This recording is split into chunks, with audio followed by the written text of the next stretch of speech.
පහුගිය දවස් ටික ඇත්තටම අපි කාටවත් ලේසියෙන් අමතක කරන්න පුරුවන් දවස් ටිකක් නෙවෙයි. හරිම දුක්බර මතකයක් තමයි ඉතුරු කරේ. ඉතින් ඒ වේදනාවත් එක්කම අපි අද කතා කරමු මේ දරුණු ගම් වතුරෙන් පස්සේ ශ්‍රී ලංකාව ආයෙත් නැගිටින්න යන ගමන ගැන. මුලින්ම අපි මේ විපතේ බරපතලකම තේරුම් ගන්න ඕනේ. මේ කියන්නේ නිකම් අංකයක් නෙවෙයි.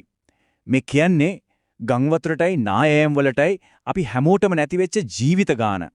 ඇත්තටම මේ හැම අංකයක් පිටිපස්සෙම කෙනෙක්ගේ අම්මා කෙනෙක් තාත්තා කෙනෙක් දරුවෙක්ගේ කතාවක් තියෙනවා. මේක නිකම් වැස්සක් නෙවෙයි. කොහෙත්ම නැහැ. කාලගුණ විද්‍යා දෙපාර්තමේන්තුවම කියනවා සමහර පැතිවලට පැය 3ක් ඇතුළත මිලිමීටර් 100කටත් වඩා වැහැලා. ඒ කියන්නේ අහසම කඩාගෙන වැටුණා වගේ. ඉතින් හිතන්නකෝ ඒ වගේ දරුණු වැස්සක් දරාගන්න අපේ රට කොහොමද සූදානම් වෙලා තිබ්බේ? ඇත්තටම අපේ යටිතල පහසුකම් වලට ඒක දරාගන්න බැරි වුණා. හරි. අපි දැන් බලමු මේ සිද්ධ වෙච්ච විනාශය ඇත්තටම කොයිතරම් ලොකුද කියලා. ඒකේ පරිමාණය හරියටම තේරුම් ගන්න අපි මේ බලපෑම දිහා ටිකක් ගැඹුරින් බලමු. මේ බලන්න මේ තමයි ක්ෂණිකව වුණු හානිය. ඊට වඩා සම්පූර්ණයෙන්ම වගේ විනාශ වෙලා. ඒ කියන්නේ පවුල් තමන්ගේ ගේ දොර තමන් හීන දැකපු හැමදේම නැති වෙලා. ඒ විතරක් නෙමෙයි තුවාල වෙච්ච අය තමමත් අතුරුදන් වෙච්ච අය. මේ සංඛ්‍යා දිහා බැලුවම විතරක් වුණත් අපිට තේරෙනව නේද මේක කොච්චර බරපතල තත්ත්වයක්ද කියලා. වතුරේ සැර කොච්චරද කියලා පෙන්නපු හොඳම උදාහරණයක් තමයි මේ මොර්ගාකන්ද ලග්ගල පාලම. ඒක වතුරට ගහගෙන යන හැටි දැක්කම ඇත්තටම පපුව හෝස් ගාලා ගියා. ස්වභාව ධර්මයේ බලය ඇස් දෙකටම දැක්කා වගේ. මේ බලන්නකො තත්ත්වය කොච්චර ඉක්මනට දරුණු අතට හැරුණාද කියලා නොවැම්බර් අන්තිම සතියේ තමයි මේ දරුණු කාලගුණය පටන් ගත්තේ. 27 වෙනිදා වෙද්දි කඳුකර ප්‍රදේශවල නායෑම් බෙඩි වුණා. 28 වෙනිදා වෙද්දි මුළු රටේම රජයේ කාර්යාල, ඉස්කෝල හැමදේම වහන්න සිද්ධ වුණා. දවස් කිහිපයක් ඇතුළත මුළු රටේම සාමාන්‍ය ජීවිතේ නැවතුණා. හැබැයි මේ පත්තරවල යන සිරස්තල මේ සංඛ්‍යාලේකන ඒවට එහා ගියපු අපි නොදකින වේදනාවක් සැඟවුණු පිරවයක් මේ විපතේ තියෙනවා. ඒක මොකක්ද? අපි මේ පැත්තට හැරමු. මේ හැම දෙයකම ලොකුම වේදනාවක් දැනෙන්නේ අපේ පොඩි අයට. ඔව් මේ ගම් වතුර සෝදාගෙන ගියේ ගෙවල් විතරක් නෙවෙයි. අපි දැන් කතා කරන්නේ ඒ නිහඬ වෙච්ච පන්ති කාමර ගැන. මේ සංඛ්‍යාව දිහා බලන්න. මිලියන 4ක්. හිතාගන්න පුරුවන්ද? ඒ කියන්නේ ලංකාවේ ඉස්කෝලේ යන හැම දරුවෙක්ටම වගේ මේක බලපෑවා.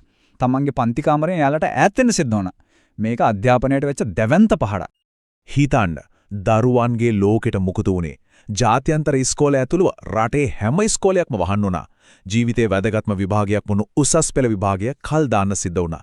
ඊටත් වඩා දුක හිතෙන දේ තමයි ඒ දරුවෝ ආසාවෙන් එකතු කරපු පොත්පත්, බෑග්, සපත්තු හැමදේම මඩේ යට වෙලා ගියා. පාරවල් කෙඩිලා ඉස්කෝලට යන්න විදිහක් නැහැ. සමහර ඉස්කෝල තාමත් අසරණ වෙච්ච මිනිස්සුන්ට නවාතැන් දෙන කඳුරු වෙලා. මේ ඔක්කොම දේවල් මේ පොඩි හිතවලට කොච්චරනම් බරක් වෙන්නේ නැද්ද? ඉතින් ඉස්කෝලයක් ආපදා සහන මධ්‍යස්ථානයක් වෙනවා කියන්නේ මොකද්ද? සරලවම කිව්වොත් ඒක ගෙවල් දොරවල් නැති වෙච්ච අයට తాවකාලිකව ඉන්න දෙන තැනක්. ඒකෙන් මිනිසුන්ට ලොකු උදව්වක් වෙනවා තමයි. හැබැයි ඒ කියන්නේ දරුවන්ට ආයෙත් ඉගෙන ගන්න පන්ති කාමරයට යන්න තව කල් යනවා කියන එක. මේක ඇත්තටම යථාර්ථ දෙකක කතාවක්.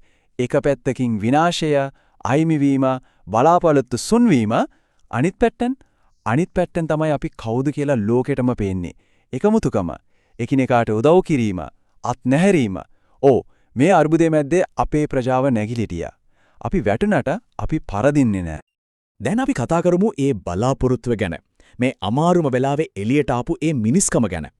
මුළු රටක් විතරක් නෙවෙයි ලෝකයේම ප්‍රතිචාර දක්වපු විදිහ ගැන.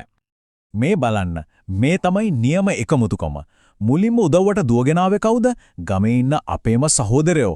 ඊට පස්සේ අපේ හමුදාව, පුලිසිය එකතු වෙලා බෝට් වලින් ගිහින් මිනිස්සුන්ව බේරගත්තා. ඒ විතරක් නෙවෙයි ඉන්දියාවෙන්, පාකිස්තානෙන් අපිට උදව් ආවා. Save the Children වගේ සංවිධානෙවි අත්‍යවශ්‍ය දේවල් දෙන්න ඇලදොලවල් සුද්ධ කරන්න පටන් ගත්තා. හැමෝම එකට එකතු වුණා. මේක ඇත්ත. අමාරුම කාලවලදී අපේ ජීවගුණේ දීප්තිමත්‍ර බබලයි. මේක තමයි ශ්‍රී ලංකාව කියන්නේ. අමාරුම වෙලාවේ තමයි අපේ ගැම්ම එළියට එන්නේ. හරි. දැන් අපි කතා කරමු අනාගතය ගැන. අපි හෙට දවසේ බලාපොරොත්තුව ආයෙත් ගොඩනගන්නේ කොහොමද? දැන් තියෙන එකම මෙහෙයුම තමයි අපේ දරුවන්ව ආයෙත් ඉස්කෝලේ යවන එක. ඉතින් මේක කරන්නේ කොහොමද? පියවරෙන් පියවර යමු. 1. විපතට පත්වෙච්ච පවුල්වලට අවශ්‍යම දේවල් ටික දෙන්න ඕන. 2. ගම්වතුරට අහුවෙච්ච ඉස්කෝල සුද්ධ කරලා හදන්න ඕන. 3. ඒ දරුවන්ට අරුත් පොත්, බෑග්, නිල ඇඳුම් ලබා දෙන්න ඕන. අවසාන වශයෙන් වැදගත්ම දේ.